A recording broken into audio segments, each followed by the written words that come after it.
कल हमने अव्यय का पहला भेद पढ़ा था, क्रिया विशेषण। आज हम उसके दूसरे, तीसरे और चौथे पार्ट को और पढ़ेंगे। तो सेकंड जो भेद था वो है हमारा संबंध बोधक। पहले ही आप बताएंगे अव्यय के कितने भेद होते हैं। अव्यय के चार। Very good. अव्यय के चार भेद भेद होते हैं। आपने नाम याद किए होंगे सभी ने। पहला क्रिया विशेषण, दूसरा संबंध बोधक, तीसरा समुच्चय बोधक और चौथा विस्मयादि बोधक। ओके।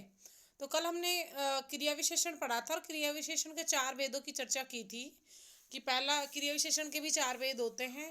पहला कालवाचक, स्थानवाचक और परिमाणवाचक, रीतिवाचक। ठीक है। चार भेद सभी को याद हो जाने चाहिए। कालवाचक क्रिया विशेषण, और स्थानवाचक क्रिया विशेषण, परिमाणवाचक क्रिया विशेषण और रीतिवाचक क्रिया विशेषण। अब अव्यय या अविकारी का दूसरा भेद है संबंध बोधक। संबंध बोधक की आज हम बात करेंगे। देखिए, हम उदाहरण के माध्यम से समझेंगे। देखिए, पहला हमारा उदाहरण है, राकेश आकाश की ओर बढ़ रहा है। देखो, आपने कारक भी पढ़े होंगे। कारक में जो 8 भेद होते हैं उनमें से एक भेद था संबंध कारक। पढ़ा था ना। संबंध कारक का चिन्ह कौन बताएगा। जैसे कर्ता का ने होता है कर्म को करण से संप्रदान के लिए, इसी तरह संबंध कारक का चिन्ह क्या होता है। संबंध कारक का चिन्ह होता है का, के, की। होता है कि नहीं। अनम्यूट करके जवाब दे भाई। यस। हाँ, संबंध कारक का चिन्ह होता है का, के, की। तो इसी तरह जो संबंध बोधक जो हमारे अव्यय होंगे, इसी इनमें भी का, के, के साथ दूसरे योजक शब्द भी जुड़ेंगे। जैसे राकेश आकाश की ओर बढ़ रहा है, तो इसमें संबंध कारक है की ओर। राम के आगे तुम चलो, उसके पीछे मैं जाता हूँ या मैं आता हूँ। राम के आगे, यहाँ पर के आगे दोनों ही अव्यय हैं और के पीछे। तो जो पहला वाक्य था हमारा, राकेश आकाश की ओर बढ़ रहा है, इसमें इस वाक्य में की ओर जो शब्द है, इसके द्वारा आकाश और रॉकेट में संबंध स्थापित किया गया है। आकाश और रॉकेट में संबंध स्थापित किया गया है कि राकेश आकाश की ओर बढ़ रहा है। दूसरे वाक्य में क्या था, राम के आगे तुम चलो, उसके पीछे मैं आता हूँ। दूसरे वाक्य में के आगे के पीछे के द्वारा संबंध को प्रकट किया जा रहा है, अतः इन्हें संबंध बोधक अव्यय कहते हैं। एक बात इसमें देखिए, ये शब्द हमेशा संज्ञा अथवा सर्वनाम शब्दों के साथ आकर उनका संबंध वाक्य के दूसरे शब्दों के साथ बताते हैं। इस संबंध बोधक अव्यय का क्या काम होता है कि ये एक संज्ञा या सर्वनाम शब्दों के साथ आकर के दूसरे संज्ञा सर्वनाम शब्दों के साथ उनका संबंध बताते हैं, इसलिए इन्हें संबंध बोधक अव्यय कहते हैं। अब इनकी डेफिनेशन पर टिक करिए, आपको डेफिनेशन भी लर्न करनी है। Page number 119। जो न्यू जॉइनीज है, जिन्होंने कल क्लास अटेंड नहीं की, मैं पेज नंबर 119 पर पढ़ा रही हूँ संबंध बोधक अव्यय। और जो इनमें हाईलाइट किया गया है संबंध बोधक की डेफिनेशन, जो अव्यय शब्द संज्ञा या सर्वनाम के बाद आकर उनका संबंध वाक्य के दूसरे शब्दों के साथ प्रकट करते हैं, उन्हें संबंध बोधक अव्यय कहा जाता है। इसके बाद देखिए, हिंदी में प्रयोग होने वाले संबंध बोधक इस प्रकार है। कौन कौन से संबंध बोधक होते हैं भाई। कालवाचक जो समय का बोध कराते हैं, के पहले, के बाद में, के आगे, के पीछे, के पूर्व, के पश्चात। स्थानवाचक ऐसे अव्यय जिनसे हमें स्थान का बोध हो, ऊपर, नीचे, दाएं, बाएं, यहाँ, वहाँ। दिशा, दिशा में क्या आएगा, उस तरफ, उस ओर, की तरफ, के आसपास, के चारों ओर, इस तरह से। साधन, साधन जिसे के द्वारा, के स्वा, जैसे मैं रोटी दाल के साथ खाता हूँ, तो रोटी का जो साधन है वो दाल है। के द्वारा, के साथ, के माध्यम, के निमित्त, के जरिए, जिसको हम माध्यम बना सकें, ऐसे संबंध बोधक। ऐसे और भी हैं, विरोधवाचक है, समतावाचक, हेतुवाचक, पार्थक्यवाचक, पार्थक्य का मतलब है यहाँ पर उनको अलग करना। ओके, क्या होता है? अलग करना, पृथक करना, पृथक से बना है ये पार्थक्यवाचक। संग्रहवाचक, संग्रह मतलब जिनसे इकट्ठा करना हो, के तक, के पर्यंत, के मात्र। आगे देखिए, क्रिया विशेषण और संबंध बोधक में क्या अंतर होता है? हमने पहला क्रिया विशेषण पढ़ा, दूसरा संबंध बोधक। अब इन दोनों में अंतर क्या होता है? देखिए, अनेक कालवाचक तथा स्थानवाचक अव्यय संबंध बोधक एवं क्रिया विशेषण दोनों में आते हैं। जब इनका प्रयोग संज्ञा अथवा सर्वनाम के साथ होता है तो ये संबंध बोधक होते हैं, और जब ये क्रिया की विशेषता बताते हैं तो वो क्रिया विशेषण कहलाते हैं। समझ गए? अगर ये अव्यय, कौन से अव्यय? जो कालवाचक और स्थानवाचक होते हैं, क्योंकि आपने देखिए क्रिया विशेषण में भेद पढ़े थे, कालवाचक और स्थानवाचक, और ये कालवाचक स्थानवाचक उसमें भी आते हैं संबंध बोधक में। अगर ये क्रिया के साथ आए तो क्रिया विशेषण, अगर ये संज्ञा सर्वनाम के साथ आए तो संबंध बोधक अव्यय। ओके, अब जिस तरह से देखिए, अंदर जाओ। अब अंदर क्या है? स्थान का बोध करा रहा है। अंदर क्या है? कहाँ जाना है? अंदर जाना है। तो अंदर जाओ ये क्रिया के साथ लगा हुआ है तो ये क्रिया विशेषण है। क्रिया विशेषण का एक भेद है, स्थानवाचक वो है। अब घर के अंदर जाओ, घर क्या है? यहाँ पर एक संज्ञा शब्द है, उसको जोड़ रहे के अंदर। घर के साथ क्या लगा हुआ है? के अंदर, का के की संबंध कारक के चिन्ह होते हैं, के अंदर ये संबंध बोधक अव्यय है।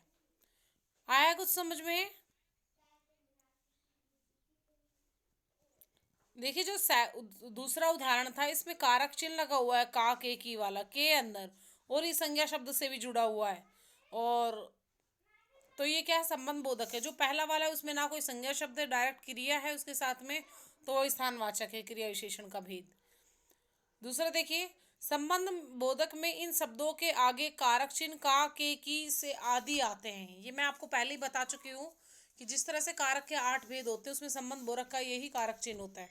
तो आप इसे जरूर याद करें, इसमें टिक कर लीजिए, ये आपको पूरा लर्न करना है। अब अव्यय का तीसरा भेद होता है समुच्चय बोधक। समुच्चय बोधक या हम कह सकते हैं योजक। समुच्चय या योजक का अर्थ क्या होता है? मेल या संग्रह करना, मेल करना, जोड़ना। संग्रह मतलब इकट्ठा करना, तो इकट्ठा या जोड़ना एक ही बात होती है। और बोधक का मतलब क्या होता है? बताने वाला। योजक का मतलब है जोड़ने वाला। योजक का अर्थ होता है जोड़ने वाला, और समुच्चय का अर्थ होता है संग्रह करना, मेल करना, और बोधक मतलब बताने वाला। तो इसकी डेफिनेशन हुई ऐसे शब्द जो दो शब्दों या वाक्यों को जोड़ते हैं। संबंध बोधक में तो क्या करते थे? दो शब्दों का क्या बताते थे? संबंध बताते थे। क्या बताते हैं? संबंध। और समुच्चय में क्या करते हैं? वो जोड़ते हैं। समुच्चय में क्या करते हैं? जोड़ते हैं। देखिए, मम्मी और पापा, यहाँ दो शब्द हैं, मम्मी और पापा। तो और जो शब्द है ये मम्मी और पापा, इन दो शब्दों को जोड़ रहा है। टीवी देखते हैं, ठीक है। दूसरा देखिए, रजत को पुकारो क्योंकि मुझे उसे रोकना है। अब यहाँ पर दो सेंटेंसेस हैं, हमने पढ़ा ये शब्दों और वाक्यों को जोड़ते हैं। एक सेंटेंस है हमारे पास, रजत को पुकारो, एक वाक्य। दूसरा है मुझे उसे रोकना है, या दूसरा वाक्य। इन दोनों वाक्यों को क्योंकि योजक शब्द से जोड़ा गया है। योजक मतलब जोड़ने का काम कर रहा है, क्योंकि। तो यहाँ पर ये योजक शब्द है, हम कह सकते हैं समुच्चय बोधक। अगला उदाहरण है, अमन ने मेहनत तो की परंतु पास ना हो सका। अब यहाँ दो वाक्य हैं, अमन ने मेहनत तो की परंतु योजक चिन्ह है, पास ना हो सका, यह दूसरा वाक्य। तो यहाँ पर दो वाक्यों को परंतु से जोड़ा गया है। और भी उदाहरण देखिए, चटर्जी शीघ्र चला किंतु पहुंच ना सका, यहाँ भी दो वाक्यों को जोड़ा गया किंतु से। क्या तुम जानते हो कि मैं यूरोप जा रहा हूँ, यहाँ दो वाक्यों को की से जोड़ा गया है। आगे देखिए, जो अब इधर नीचे डेफिनेशन दी गई है इसकी लास्ट में, कि जो शब्द दो शब्दों और वाक्यांशों और वाक्यों को जोड़े इन्हें समुच्चय बोधक या योजक चिन्ह कहा जाता है। योजक अव्यय कहा जाता है। देखिए, अंडरलाइन किया सभी ने? पेज नंबर 120 पर लास्ट लाइन जो हाईलाइट किया हुआ है, इसे अंडरलाइन कर लीजिए। जो शब्द दो शब्दों, वाक्यांशों अथवा वाक्यों को जोड़े उन्हें समुच्चय बोधक और योजक कहा जाता है। संबंध बोधक की क्या थी? जो दो संज्ञा सर्वनाम शब्दों को में संबंध बताते हैं वो संबंध बोधक, और क्रिया विशेषण की जो शब्द क्रिया की विशेषता बताते हैं। आगे देखिए, अब समुच्चय बोधक के भी कुछ भेद होते हैं। समुच्चय बोधक के आपके सिलेबस में 4 भेद दिए गए हैं: संयोजक, विभाजक अथवा विकल्पिक। संयोजक का अर्थ क्या होता है? जो दो जोड़ने का काम करता है। विभाजक मतलब जो अलग अलग करने का काम करता है। विकल्पिक मतलब जिनमें से एक हो सकता था काम। और विरोध दर्शक जो मतलब कोई काम तो हुआ लेकिन उसमें भी विरोध दर्शाया गया। परिणाम दर्शक मतलब जो अवे पहले वाक्य का परिणाम और दूसरे वाक्य में दर्शाए। पहले वाक्य का परिणाम दूसरे वाक्य में दर्शाए वो परिमाणवाचक होता है, परिणाम दर्शक होता है, जिसमें परिणाम दर्शाया जाता है।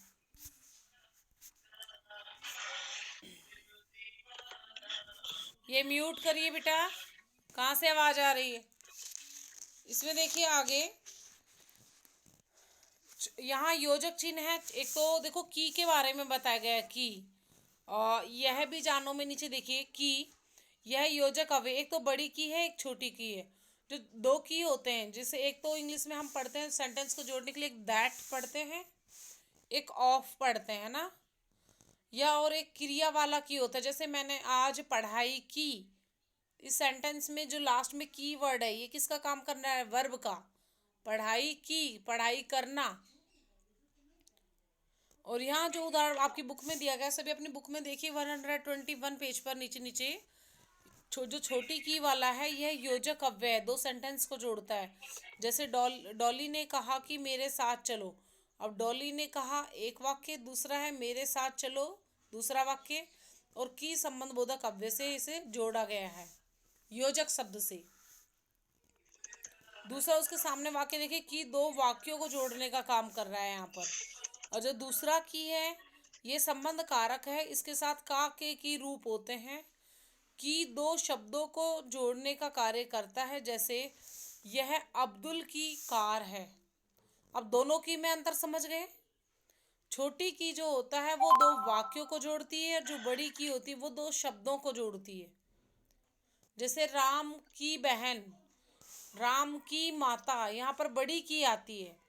यहाँ दो शब्दों को जोड़ रहा है, एक तो राम और एक माता। राम की माता, राम की पेंसिल, राम की पुस्तक।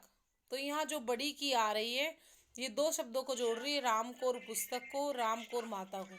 जो छोटी की है ये पूरे सेंटेंस को जोड़ती है तो छोटी की लेकिन बड़े बड़े सेंटेंस को जोड़ती है। समझ गए? अब आगे देखिए, समुच्चय बोधक के मुख्य रूप से तो दो ही भेद होते हैं, एक तो समानाधिकरण और एक व्याधिकरण। दोनों के 4-4 भेद होते हैं, ठीक है, लेकिन आपकी क्लास में अभी इतना ही आपको पढ़ना है। बेटा ये म्यूट करिए जिसके यहाँ से आवाज आ रही है।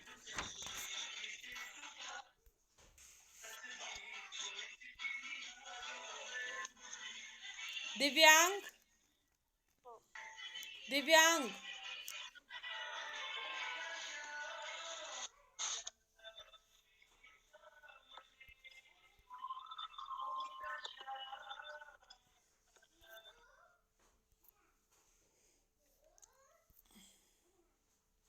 आगे देखिए, विस्मयादि बोधक हमारा अंतिम जो भेद है अव्यय का, विस्मयादि बोधक। विस्मयादि बोधक क्या होता है? जो हमें हम अचानक से हमारे मन के भाव होते हैं। मन के भाव में क्या क्या हो सकते हैं? हर्ष भी होता है मन में, शोक मतलब दुख, आश्चर्य मतलब हमेशा किसी ऐसा कुछ देख लेते हैं जिसे देखते हमें आश्चर्य होता है, और घृणा, एक ऐसी कोई चीज़ जिसे देख कर के हमें, या ऐसा कुछ जो हमें दिखते ही हमें उनसे घृणा होती है। तो ये ऐसे भाव हैं जो अपने आप ही बह निकलते हैं ऐसे किसी विशेष अवसर पर, जिसको हम देख कर ना चाहते हुए अपने मन से अपने आप ये भाव निकलते हैं। जैसे देखिए, और ये भाव हृदय के भीतर छिपे रहते हैं और विशेष अवसर आने पर अपने आप बह निकलते हैं। जैसे किसी आश्चर्यजनक वस्तु को देखकर हम अचानक ही आहा या वाह कह उठते हैं। इसी प्रकार कुछ दुर्घटना हो जाए या दुख या कष्ट होने पर हाय क्या बोलते हैं? जैसे अचानक आपका पैर मुड़ गया चलते चलते, तो आप क्या कहते हो दर्द होने पर? हाय। ओहो आदि शब्द हमारे मुंह से अचानक से निकल पड़ते हैं, इन्हें विस्मयादि बोधक कहते हैं। बेटा विस्मयादि बोधक अवयव जो होते हैं आपके एक्सक्लेमेटरी वाले, तो ये अचानक ही निकलते हैं, लेकिन ये भाव हमारे अंदर पहले से ही छिपे होते हैं, लेकिन कोई विशेष अवसर आने पर अपने आप ही निकलते हैं ये। तो इसकी डेफिनेशन पर आप टिक करेंगे। लक्षिता आपकी बुक दिखाइए, आपने कहाँ टिक किया है? लक्षिता, दीक्षा, लक्षिता और दीक्षा दोनों अपनी बुक दिखाओ, आपने कहाँ टिक किया है?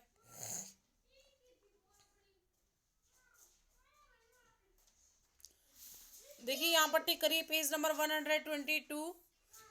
जो शब्द हर्ष, शोक, आश्चर्य, घृणा आदि भावों को प्रकट करते हैं उन्हें विस्मयादि बोधक अव्यय कहते हैं। वाह वाह वाह, मजा आ गया। यहाँ पर वाह वाह जो है, और विस्मयादि बोधक का चिन्ह भी होता है, एक तो ऐसे डंडा और उसके नीचे फुल स्टॉप, तो इस तरह से विस्मयादि बोधक का चिन्ह बनता है। ओहो कितना धुआं है, हाय राम, अब मैं क्या करूं, छी छी, तुम भी ऐसा काम कर सकते हो। तो ये जो हमारे शुरू में जो वर्ड लगाए हमने, वाह वाह, ओहो, हाय, छी छी, ये सब क्या है? विस्मयादि बोधक अव्यय हैं। ओके दीक्षा, दिख गया है मुझे। इसके बाद देखिए इन अब ये जो विस्मयादि बोधक शब्द होते हैं ये भी कई प्रकार के होते हैं। देखिए जो हमें हर्ष बोधक होते हैं, जो हमें खुशी या प्रसन्नता के अवसर पर अपने आप निकलते हैं। शोक बोधक होता है, ये भी अपने आप, जैसे हाय, दुख, त्राही त्राही, ऐसा कुछ दृश्य देखने पर जो हमारे अपने मन से अपने आप बह उठते हैं। विस्मय बोधक, तिरस्कार बोधक, स्वीकृति बोधक, संबंध बोधक और आशीर्वाद बोधक। तो ये ऐसे शब्द हैं जो अपने आप ही हम बह उठते हैं ना चाहते हुए भी। ठीक है, तो हमने आज ये हमारे चारों चैप्टर, चारों टॉपिक हैं जो पूरे हो गए अव्यय के। पहला हमारा क्रिया विशेषण, दूसरा संबंध बोधक, तीसरा समुच्चय बोधक और चौथा विस्मयादि बोधक। तो अब लक्षिता बताएगी क्रिया विशेषण किसे कहते हैं बेटा? क्रिया विशेषण, हाँ दीक्षा बताइए, आप बताइए। जो शब्द जो क्रिया की विशेषता बताते हैं उन्हें क्रिया विशेषण कहते हैं। किसकी विशेषता बताते हैं बेटा? मैम शब्द की, क्रिया शब्द की। वे अव्यय शब्द जो क्रिया की विशेषता बताते हैं उन्हें क्रिया विशेषण कहते हैं। ओके लक्षिता, संबंध बोधक की बताओगे?